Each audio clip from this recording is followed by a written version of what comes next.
हाय parents, मैं अनुज autism success with स्वयं channel पर आपका बहुत बहुत स्वागत है।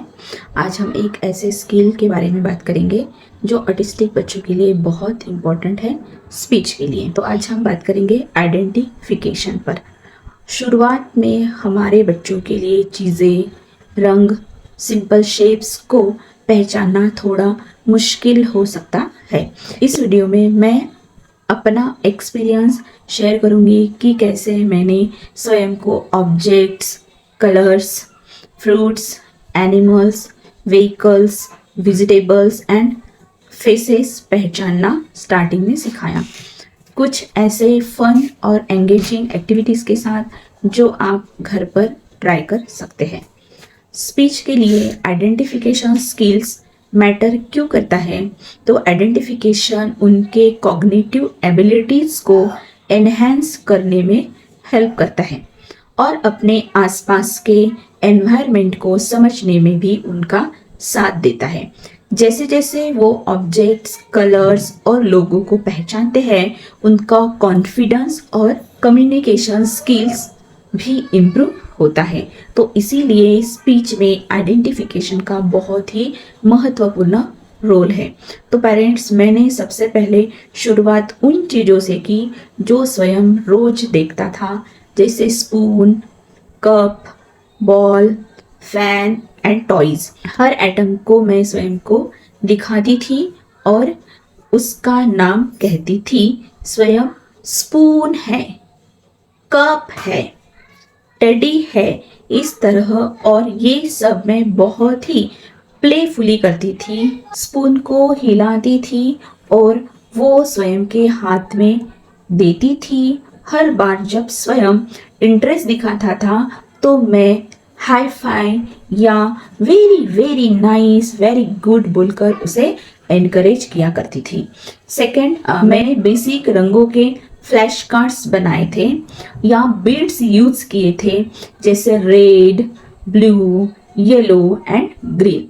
एक कलर को दिखाती थी और उसका नाम लेती थी और कभी उस कलर की मैचिंग चीजें लाने या दिखाने को मैं स्वयं को बोलती थी।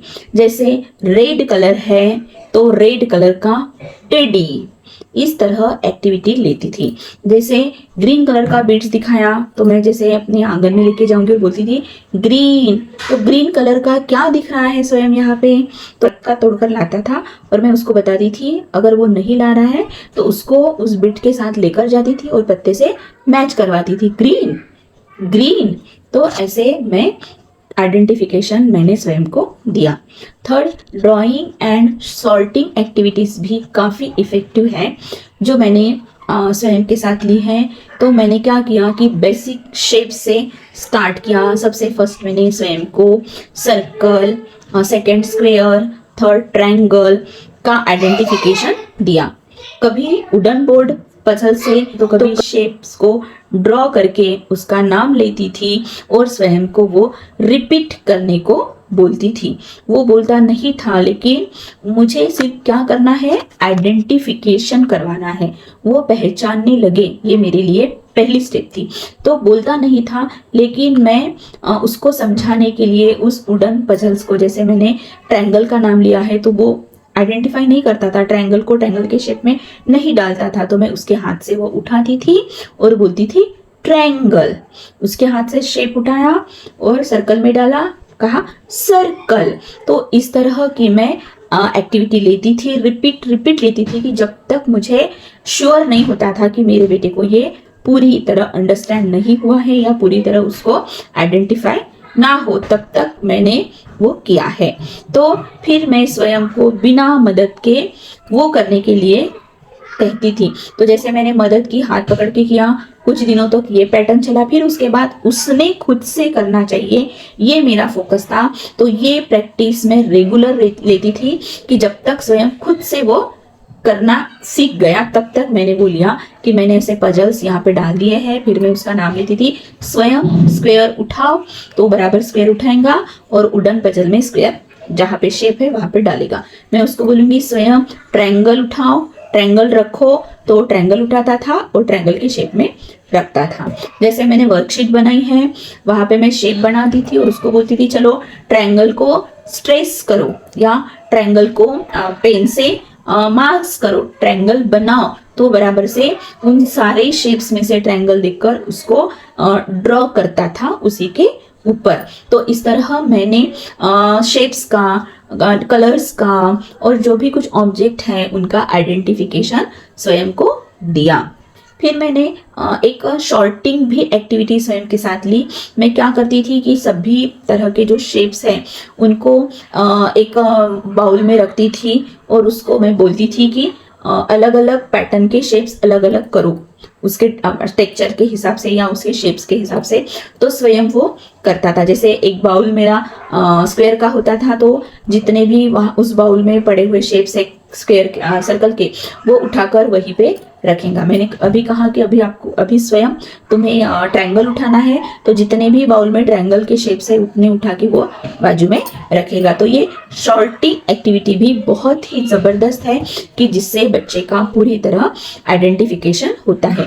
तो पेरेंट्स, मेरा कैसा था कि मैं एक ही तरीके से नहीं सिखाती थी, मैं उस चीज को वेरियस टाइप से सिखाया करती थी। कि जैसे कलर सिखाने हैं तो कभी पिरामिड्स का यूज किया, तो कभी बिट्स का यूज किया, तो कभी मैं कुछ ऐसी घर की चीजें यूज करती थी, कभी कलरफुल बाउल यूज करती थी। तो ऐसे हर एक बारे में, हर एक अलग अलग डिफरेंट चीजों में भी स्वयं को कलर आइडेंटिफाई होता है कि नहीं, ये मेरा रहता था कि उसको सिर्फ बिट से ही नहीं तो वेरियस टाइप की चीज़ों से भी कलर पूरी तरह रिकॉग्नाइज हो जाए। जो भी कुछ ऑब्जेक्ट है, जो भी कुछ है, वो उसे पूरा समझ आए। इसलिए मैं एक ही चीज मुझे सिखानी है तो मैं एक ही तरह नहीं सिखाती थी, वेरियस टाइप से उसको वो समझाती थी, सिखाती थी। तो उसका उस एक्टिविटी में बहुत इंटरेस्ट बढ़ता था, उसे अच्छा लगता था, क्योंकि उसके सामने कुछ ऐसे नई नई चीजें आती थी। क्योंकि हम अगर एक ही एक्टिविटी करेंगे तो बच्चे को वो बोर होती है, फिक्सेशन हो जाता है। तो इसीलिए मैं अलग अलग पैटर्न यूज किया करती थी। तो पेरेंट्स, मैं हमेशा ही कहती हूँ कि हर बच्चा अपने स्पीड से सीखता है, तो सबसे जरूरी है पेशेंस और कंसिस्टेंसी। बच्चे को हर छोटे से छोटे एफर्ट का रिवार्ड करे और उनके सक्सेस को सेलिब्रेट करे। तो देखो, मेरे बच्चे को कलर सीखने में बहुत दिन लगे, 7-8 महीने वगैरह लगे होंगे उसको कलर सीखने में। जंपिंग सीखने में 2-3 महीने लगे। तो कैच एंड थ्रो एक्टिविटी सीखने में बहुत दिन लगे। कैच करना ही नहीं समझता था, थ्रो नहीं समझता था। तो वो हर एक चीज़ मुझे सिखानी पड़ी। मैं हिम्मत नहीं हारी, मैंने कंसिस्टेंसी रखी, रेगुलरिटी से किया और पेशेंस रखा कि बाकी बच्चों को अगर आता है तो मेरे स्वयं को भी जरूर आएगा, तो मुझे ये उससे करवाना ही है। तो मैं और मेरे हस्बैंड मिलकर रात के समय हम ऐसी कुछ ग्रुप एक्टिविटी लेते थे कि जिसमें हम तीनों इन्वॉल्व होकर वो एक्टिविटी करते थे। इमिटेशन है, कुछ भी है, वो हम साथ साथ करते थे। तो इसीलिए हमें हमेशा याद रखना है कि अगर मेरा बच्चा 5 साल का है और किसी और ऑटिज्म मदर का बच्चा भी 5 साल का है, तो उसका इम्प्रूवमेंट और मेरे बच्चे का इम्प्रूवमेंट कभी इक्वल नहीं होगा, कम ज़्यादा हो सकता है। ये बच्चा जो और फ्रेंड का है उसका कुछ एरिया में बहुत ज़्यादा डेवलपमेंट होगा कि जितना मेरे बच्चे में नहीं है। कुछ एरिया में मेरे बच्चे का डेवलपमेंट ज़्यादा होगा, उतना उसके बच्चे में नहीं होगा। तो ये नॉर्मल भी बच्चों में होता है कि जो नॉर्मल बच्चे भी होते हैं वो भी इक्वल नहीं होते हैं। हर एक में एक अलग अनोखा यूनिक टैलेंट होता है। जैसे एक बच्चे को अगर मैथ्स अच्छा आ रहा है तो दूसरे को भी मैथ्स आना जरूरी नहीं है। वो भी टॉपर है, वो भी होशियार है, वो भी क्लेवर है, लेकिन उसको क्या जम रहा है, इंग्लिश अच्छी आ रही है। लेकिन ये भी टॉपर है, ये भी अच्छा है, लेकिन इसका क्या अच्छा है, मैथ्स अच्छा है। तो इस तरह हमारे बच्चे भी होते हैं। तो हमें कंपैरिजन नहीं करना है, पेशेंस रखना है और कंसिस्टेंसी रखनी है अपने वर्क में, तब जाके हमें रिजल्ट मिलते हैं। तो मैं हमेशा कुछ ना कुछ स्वयं ने अच्छा किया तो वो मैं सेलिब्रेट क्या करती थी, उसे कुछ ना कुछ रिवार्ड देती थी, पेंसिल देती थी, या उसे कुछ जो खाना पसंद होता था उसका फेवरेट वो खिला कर देती थी। तो इस तरह मैं स्वयं के साथ ये करती थी। तो याद रखें कि आइडेंटिफिकेशन के साथ साथ हमारा गोल अपने बच्चे के साथ एक स्ट्रॉन्ग बॉन्ड बनाना भी है। वो हमें डरना नहीं चाहिए। वैसे तो बच्चे माँ से ज़्यादा डरते हैं क्योंकि माँ ही ज़्यादा एक्टिविटी लेती है, तो स्वयं भी मेरे साथ थोड़ा सा ऐसा था उसका, क्योंकि मैं एक्टिविटी लेती थी, उसके पापा नहीं लेते थे, तो उसे पप्पा ज़्यादा पसंद है, मम्मी उतनी पसंद नहीं है। अभी बहुत मम्मी पसंद है, बार बार वो मम्मी को किसी करता है, मम्मी को हक करता है, क्योंकि अभी उसको मम्मी बहुत पसंद है। तो पहले ऐसा नहीं था, वो थोड़ा मेरे ऊपर गुस्सा करता था क्योंकि मैं उसके एक्टिविटीज लेती थी। तो हमें अपने बच्चों के साथ एक अच्छा सा स्ट्रॉन्ग बॉन्ड बनाना भी है। तो मैं कुछ आइडेंटिफिकेशन आइडियाज बताऊंगी। जब आपका बच्चा कंफर्टेबल हो जाए तब थोड़े चैलेंजिंग टास्क ट्राई करें, जैसे फैमिली मेंबर्स या उनके फेवरेट एनिमल्स को आइडेंटिफाई कराना, फैमिली फोटोज दिखाए या एक नेचर वॉक पर चले और उनसे पूछे जो वो देखते हैं, जैसे कि चिड़िया है, पेड़ है, फूल है, उससे बात करते रहना है। मैं क्या करती थी कि जब भी मैं स्वयं को गार्डन में लेके जाती थी हम, या घूमने के लिए लेके जाती थी, तो हर वक्त मेरा यही फोकस रहता था कि वहां पर भी जाकर मेरे बच्चे को वो चीज का, उस जो भी कुछ कर रहा है उसका आइडेंटिफिकेशन करवाना है। मैं उसको बार बार बताती थी, झूला, झूले में बैठेंगे, ये झूला है, ये मेरी गो राउंड है, ये स्लाइडर है। तो ऐसे मैं स्वयं को बताती थी। लाइट है, खंबा है, रेती है, ग्रास है, ऐसे सीसॉ है, ऐसे बार बार उस जो प्ले के टूल्स होते हैं उनके नाम बताती थी, बच्चों को दिखाती थी, बोलती थी भैया ये बड़ा है तो इसको भैया बोलते हैं, ये छोटा है तो ये तेरा फ्रेंड है, ये दीदी है। तो ऐसे बार बार मैं आइडेंटिफाई करवाती थी। और जब उसके पापा नहीं रहते थे, मैं अकेली अगर उसको घुमाने ले जाऊँ, जाते समय मैं उससे बात करती थी, जैसे उसको दिखाती थी ये क्या है, तो वो नहीं बोलता था, मैं बोलती थी कार, स्वयं कार है, उसका हाथ पकड़ के उसको हाथ लगाती थी, कार, वाइट कार। फिर सामने गए, फिर कार दिखी तो बोलती थी रेड कार, और सामने गए फिर कार दिखी तो बोलती थी ग्रे कार। तो ऐसे हर वक्त मैं उसको बोलते रहती थी उसके साथ, जो उसको आइडेंटिफाई होता था वो उसको मांगती थी, चलो स्वयं मुझे अभी ना तुम ना लीफ दे दो, तो वो तोड़ के देता था। स्वयं तुम ना अभी मुझे फ्लावर दे दो, तो फ्लावर तोड़ के देता था। स्वयं अभी ना तुम मुझे ये स्टिक तोड़ के दे दो, तो वो स्टिक तोड़ के देता था। तो इस तरह मैं हमेशा ही स्वयं के साथ बाहर भी जाऊँ, नेचर में भी जाऊँ, वॉक पर भी जाऊँ, तो ऐसे टास्क देती थी, ऐसा कुछ ना कुछ मेरा चलता रहता था। तो ऑटिस्टिक बच्चों को आइडेंटिफिकेशन स्किल सिखाना एक रिवार्डिंग जर्नी है। ये छोटे छोटे कदम समय के साथ मिलके बहुत बड़ा बदलाव, बहुत बड़ा फर्क लेते हैं और उनके लर्निंग के फाउंडेशन को स्ट्रॉन्ग बनाते हैं।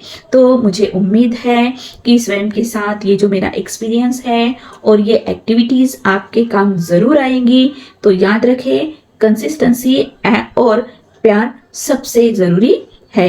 तो अभी मैंने जो भी समझाया है उसके अगर वीडियो ना भी दिखाऊं तो भी आपने अगर वीडियो लास्ट तक देखा होगा, पूरी तरह देखा होगा, तो आपको समझ में आया होगा कि हमें बच्चे को आइडेंटिफिकेशन कैसे करवाना है। अगर आपको लगता है कि मुझे ये प्रैक्टिकली भी आपको दिखाना चाहिए या आपको तब अंडरस्टैंड होगा, तो आप इस वीडियो के कमेंट्स में वो ज़रूर से कमेंट्स करें कि हाँ दीदी हमें एक्टिविटी थ्रू बताइए कि बिगिनर लेवल पर आइडेंटिफिकेशन कैसे करवाना है। तो मैं ज़रूर से उस पर वीडियो बनाकर शेयर करने की कोशिश करूँगी। जहाँ भी आपको डिफ़िकल्टीज लगती है कि ये चीज़ कैसे सिखानी है, तो आप ज़रूर कमेंट्स में लिखते जाइए। मैं टाइम निकाल कर उसके ऊपर वीडियो शेयर करूँगी, बनाने की कोशिश करूँगी कि मैंने उस एरिया में स्वयं के साथ किस तरह काम किया है। तो पेरेंट्स, स्पीच के लिए बहुत ही महत्वपूर्ण रोल है आइडेंटिफिकेशन का। बच्चे को ठीक से आइडेंटिफाई हुआ है तो स्पीच आती है, उसको हेल्प होती है स्पीच में, क्योंकि आइडेंटिफिकेशन से बच्चे की वोकैबुलरी बढ़ती है। वोकैबुलरी बढ़ने से बच्चे के पास वर्ड्स आते हैं और वो बोलने लगता है। तो सबसे पहले हमें आइडेंटिफिकेशन पर काम करना है। तो इस तरह मैं आइडेंटिफाई करती थी हर एक दिन। बहुत सारे फ्लैश कार्ड, बहुत सारे ऑब्जेक्ट्स, रियल ऑब्जेक्ट्स ऐसे गोदी में पकड़ के दिखाना, ये टीवी है, ये पर्दा है, ये फ्लावर पॉट है, ये टेबल है, ये सोफा है, ये बेड है, ये चादर है। ऐसे रोज रोज रोज रोज ये टी शर्ट है, ये साड़ी है, ये टॉवल है। ऐसे मैं रोज उसको शब्द देती थी और उसको मांगती भी थी, टॉवल दे दो, साड़ी दे दो, बेडशीट को हाथ लगाओ। तो इस तरह मैंने ये डेली प्रैक्टिस की, नहीं आता था लेकिन उसके हाथों से वो मैं करवाती थी। और इस तरह मैंने अपने स्वयं में आइडेंटिफिकेशन के साथ साथ अंडरस्टैंडिंग पर भी वहाँ पे काम किया, क्योंकि वो उसको समझ आया कि ये चीज, इसका मम्मी जो बोल रही है ये इस चीज का नाम है, ये उसको अंडरस्टैंड हुआ। तो स्पीच बच्चे की लानी है तो सबसे पहले हमें उसका फाउंडेशन मजबूत बनाना है, उसको आइडेंटिफिकेशन स्ट्रॉन्ग करके।